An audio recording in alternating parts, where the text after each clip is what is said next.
Right, welcome everyone to Module 7, the last module for this course. In this video, I'm going to be talking about the final exam briefly, then I'll go over chapters 17 and 18 of the Gladding text. I've already made a different video of the narrative family counseling approach, so that's already posted in the module as well. So, just briefly, a few thoughts on the final exam. So it's due on July 14th. Opens July 1st through July 14th. So there's a 2-week window to take it. The reason why there's the 2 weeks is the first week, you're still receiving new information. Obviously, in this module, there's still 3 chapters to cover. So it gives you time to study this chapter. And then next week, you'll have time, like no new information is going to be given there. You'll have time to go back and review and prepare for the final exam. Uh, and the questions could come from any of the material that's covered throughout this course, through chapters 1 through 18 of the Gladding text. So you have 3 attempts. It's open book. I only take the highest score, so similar to the midterm. And if you want answers, sometimes people reached out to me, saying, "Hey, I'm struggling with this. I couldn't find the answer." I won't release any answers until after July 14th, after the due date. If you have other questions, though, and need to chat about anything for the final exam, reach out and let me know. All right, so let's chat about chapter 17 and 18 from the Gladding text. So let's start with research and assessment. So I just want you to think about, why research is important to you. And that's once again assuming that it is. Maybe it's something that you don't enjoy or that you find confusing or whatever. But I'd encourage you to find the value of research for your clinical work. How are you going to use research? Hopefully, you'll be turning to research throughout your career to be able to receive kind of support and knowing how to move forward with certain clients or certain experiences. Uh, research can have a lot of power to it. So, for example, John Gottman developed the Love Lab, where they'd have couples come into this lab and stay there over a weekend or a few days. I can't remember the exact time frame, but they would be able to predict, with it says here in the text on page 361, with 81% accuracy, which marriages will last at least 5 years. So they found like certain indicators that seem to suggest, whether the marriage will be successful for the next 5 years. So, finding what those indicators are can be important, So I think that's just one small example of how research can be really important. Uh, as well, I'd encourage you to review pages 362 through 364. Uh, so the sections on the importance of research in family therapy and research findings in family therapy, because it kind of speaks to kind of helping you find some buy-in or some value if you're struggling to see it. But just briefly, I want to go over the 2 overarching styles of research. So this is likely, not news to you. It'll be a little bit of a review, but so qualitative and quantitative. So qualitative research is much more, it's usually based in like you interview participants. So you're just learning from the stories from the participants. You're kind of making sense of a broader question. You don't have like a closed-ended question that you're asking. It's more like you want to know more about, for me, it was like life purpose. I wanted to learn about more life purpose as a qualitative researcher. And then I talked to people who had terminal illnesses and they were young. So what's the experience of life purpose when you're young and have a terminal illness? So that was my dissertation research and research that I'm continuing now at this point. So there's an open-ended question. We don't have a super clear idea of what we're going to find. So the findings are emergent and you're making meaning of the stories or the experiences of the client, or excuse me, the participant.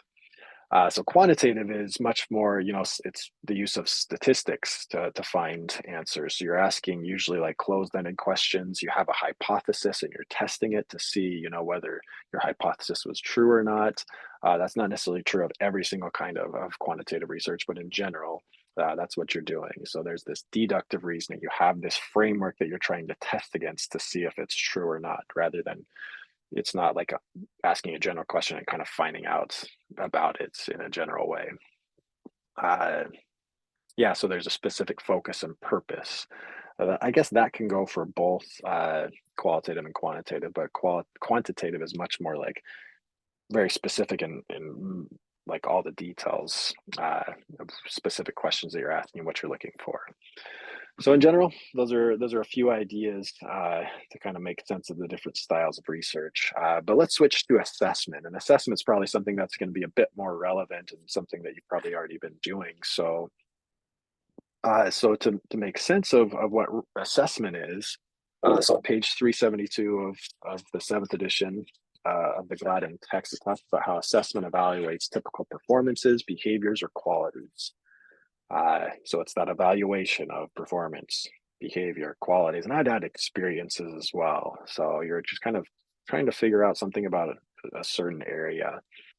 Uh, and I kind of like how the text shows informal means of assessment as well as formal. So informal is going to be a bit more just kind of open-ended, loose. Formal is like you need to be stick pretty specifically to the assessment procedure. So one example of assessment and how it can be really meaningful, at least I found it meaningful in my clinical work, was measuring importance, just kind of the feedback informed treatment, so the PCOM system. So in the PCOMs, or the feedback informed treatment model, you do something called an outcome rating scale. So at the start of every session, you fill out this thing of just kind of this little brief form, really fast, of the client's able to kind of check in with themselves of how things were going for the last 7 days between sessions and in a few different areas that kind of relate to their symptoms of how they're feeling and doing. And then at the end of every session, they fill out this session rating scale. So that's just specifically, how did this session go? Did you feel heard, understood, and respected? Did we cover topics that were important to you? Did you feel, I guess, just basically, how's the relationship going between the counselor and the client? So I've seen, just that, even though it's brief, but it's really meaningful to be able to get that immediate feedback of how are they doing in general about their symptoms and what's bringing them in, but then also how are we doing together in our relationship? Like I've used it before, and at times that's kind of sparked, okay, we do need to shift. It sparked some conversations of like maybe some different directions that we needed to explore. Uh, so I hope that you know you keep learning more about research in general, and then assessments that you're using. And a lot of times sites will mandate you to do certain assessments. So I'm sure you'll be familiar with certain ones, but uh, in as far as you need to measure certain qualities, and evaluate certain areas, they can be pretty meaningful.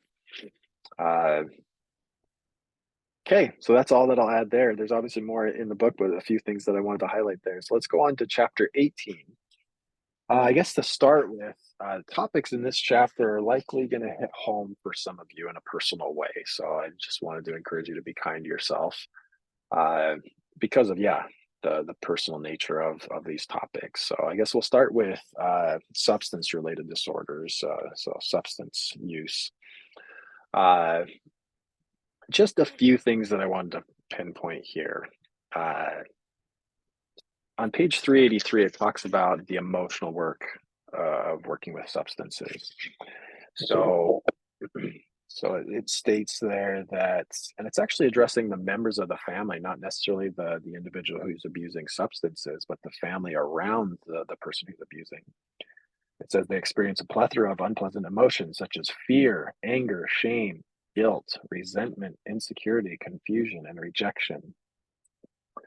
Uh, So I would add, Gladding specifically related how that's usually, except for the abuser, the person who's abusing doesn't really necessarily always feel those things, but I think a lot of times they do as well. But I guess the main point is we need to be equipped to really address the strong emotional reactions that can surface around abuse in a family system. There can be a lot of big reactions. Whenever you're addressing shame, whenever you're addressing guilt and resentment and rejection, and the other ones as well, like, but those ones in particular really stand out to me, of like those are big strong emotions that need some processing, that need some support. And in addition, also on page 383, I think it's important to talk about the roles that can often emerge, not always, but often emerge around a family that's struggling with substance abuse.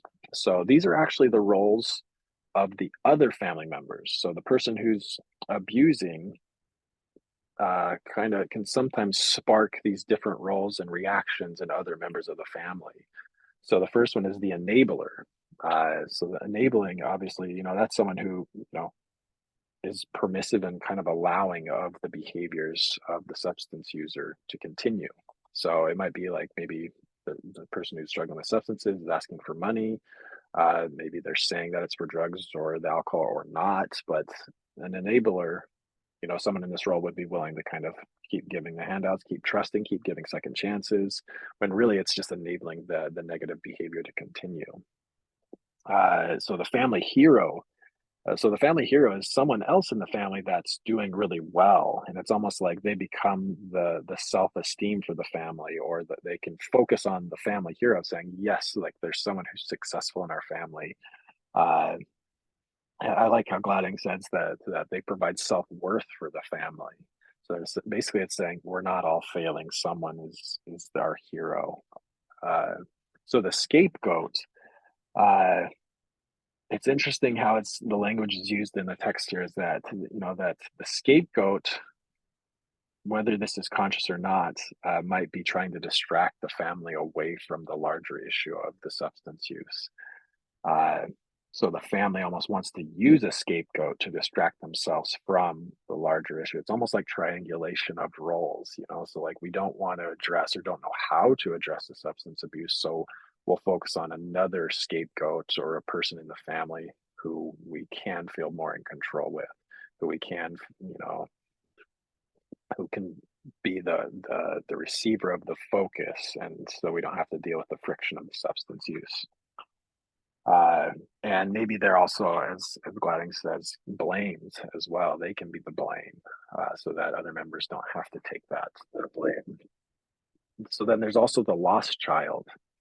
Uh, and it says here, a child in the family who suffers from rejection and loneliness, uh, and offers the substance abuser family relief. I think that's an interesting way of putting it. So once again, substance abuse can often be like chaotic, can feel like the family members can't do anything to help, or maybe it's scary to help, or it's just a scary situation. So if there's a lost child, someone who's rejected and just kind of alone, they can be the focus.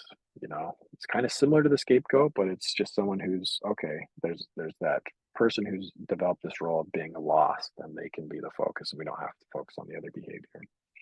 Then the family clown. So the person who's lighthearted, who finds humor, who can distract the family from the weight of the friction or the difficulty of the substance use. And it's interesting that this is often the youngest member of the family, is what was written there by Gladding. So, anyways, I just wanted to highlight a few of these roles. Like they're not all inclusive. It's not an exhaustive list necessarily either.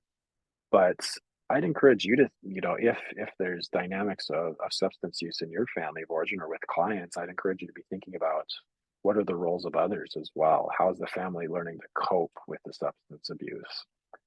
Uh, in the chapter as well, it goes on to provide some examples of how different various theories can apply to substance work. So just something to be looking for.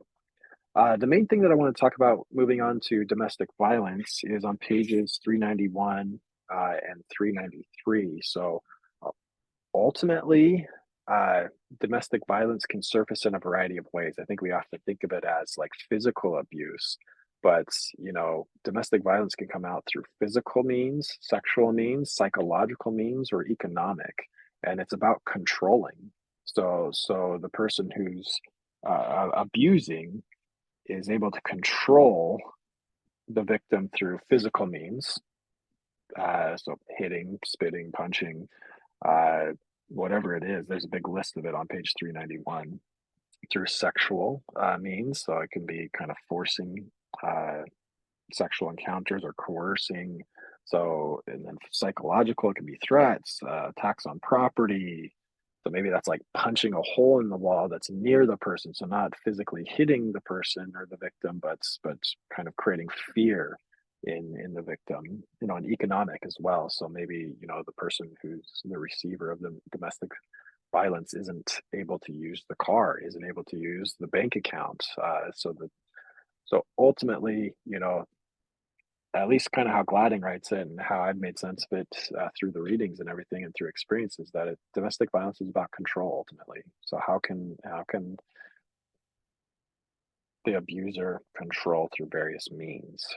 Uh, and with that in mind, I think page 394 is also important. So there's the wheel, the equality wheel, and it talks about, and this is for educating groups of men, so it's oriented towards men as well as the wheel on page 393. But uh, page 394 and that nonviolence and that equality wheel provides an example of kind of the opposite side of the spectrum, how to create equal control in the relationship and equal relationships, to be equal partners with each other. So I think that's an important wheel to see in kind of uh, in the tension with the wheel on the page before. Uh, so really quick, when working with families who are struggling in domestic violence, I think it's really a tender topic. So on page 395, there's the second paragraph down, that's a full paragraph. It addresses, and I'll just read some of it and kind of jump around a little bit. So if the therapist assumes that both parties have equal responsibility in spousal abuse and domestic violence cases, then traditional conjoined or couples therapy may be used in some cases. So basically what that's meaning is like, if they're both a big part of enacting the abuse. So if there's not a clear victim, they're both kind of sometimes the abuser, sometimes the victim, and they're both in that equally. Traditional couples counseling or conjoint might be appropriate. But if there's a clear victim and abuser, engaging in counseling when the active abuse is occurring can be really problematic. It could lead to the abuser getting more ammunition to use outside a session against the victim. So it's really important that we're not adding fuel to that fire. And in the book as well, later in that paragraph, it says, however, couples therapy should not be undertaken if there's a history of two or more acts of severe physical violence within a 12-month period, or when it is used to establish control, intimidate, punish, demoralize, exploit, or instill fear. And that's from George 2007 that Gladding's citing from. I think that provides a pretty helpful framework, though, of just saying, okay, so if you are going to work with a couple who's had domestic violence in the past, you need to learn some things and really assess intake, whether it's appropriate to actually do that type of counseling. I'm not familiar with the intimate justice model, but it's talking about on page 396, it talks about a model to, really support more active domestic violence, support the family through that. So it's really able to challenge the abuser a bit more. Uh, so just, I guess that just opens the door that there is an option for intimate justice, that approach to be used if there is more active domestic violence occurring. But once again, that's not necessarily an expertise at all of mine. So, but just something to look into more if this is kind of calling you in an area of your work that you'd like to work in and learn more about. Okay, lastly, child abuse and neglect. So in the chapter, it just gives, it's kind of a brief section, unfortunately, because this is kind of a big deal. But it goes over definitions, the effects, different treatment options. It gives some ideas of how to help in the child abuse and neglect situation. Some basic ideas that I got from it is that ultimately, like, it's almost like the hierarchy of needs. You need to get the child or those who are being abused safe first. And a lot of times that means that the legal issues need to be taken care of first. So sometimes it's kind of hard to engage in, family counseling work when there's active legal stuff going on. I think, through our ethics and legal chapters, we've kind of gone into that. But once the family's ready to engage in counseling work and there's been child abuse and neglect, uh, it's almost similar. Like there's going to be big emotions. And I guess a caveat on page 398 talks about how sometimes the psychological effects of the childhood abuse and neglect just surface in adulthood as well. It can be years before they're ready to talk and to make sense of it and work through things. So I guess just a list that I made of some of the key potent emotions that are likely to surface is, anger, betrayal, trust issues and lack of trust, lack of feeling of safety, anxiety, resentment, relationship difficulties. And I'd say particularly in romantic relationships, even if there isn't abuse in that relationship, having childhood, abuse can really be difficult in some romantic relationships of kind of the trickle and after effects of that abuse.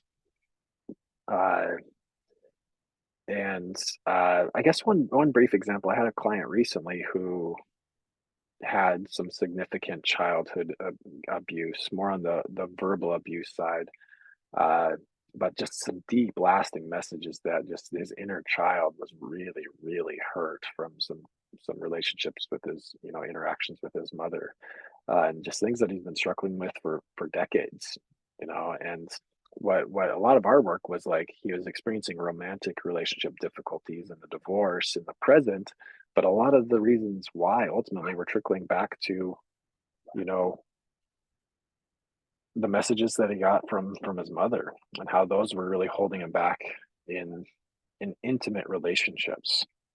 So I think that's something to be like romantic relationships can all often be where people get to their most vulnerable position, and then that is then when the childhood abuse and neglect and those after effects trickle in when there's that deep sense of vulnerability. Uh, so some things to be thinking about, and that might especially surface in couples work where there's attachment disruptions, and those are being worked out through the romantic or couple relationship. Uh, so yeah, those are just a few of the thoughts from the chapter. Once again, if you have questions or need things, please don't hesitate to reach out. But it's been a great semester so far. I might make another wrap up video of the whole semester. I'll kind of see how things go. But overall, I've appreciated your engagement. I know things have been busy, so I've appreciated the continuous plugging along with the course. And I think this course is, you know, really meaningful for us to figure out. We need to work through a lot of our family work in order to be present for our clients, as well as that applies to individual work as well, but especially I think in family work. So, all right, well, that's what I have for today, and reach out if you need anything.